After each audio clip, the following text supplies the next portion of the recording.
Genesis chapter 8.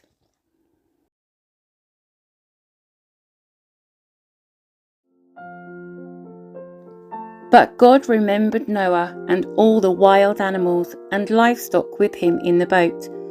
He sent a wind to blow across the earth, and the flood waters began to recede. The underground waters stopped flowing, and the torrential rains from the sky were stopped. So the flood waters gradually receded from the earth. After 150 days, exactly 5 months from the time the flood began, the boat came to rest on the mountains of Ararat. 2.5 months later, as the waters continued to go down, other mountain peaks became visible.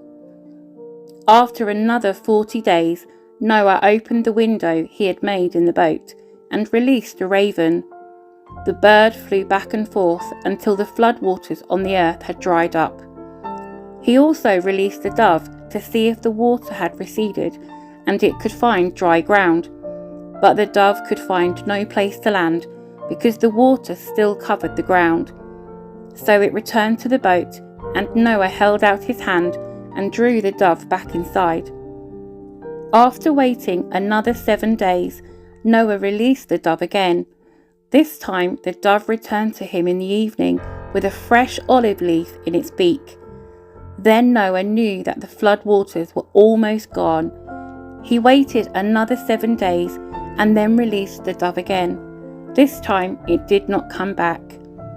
Noah was now 601 years old. On the first day of the new year, 10.5 months after the flood began, the flood waters had almost dried up from the earth. Noah lifted back the covering of the boat and saw that the surface of the ground was drying. 2 more months went by, and at last the earth was dry.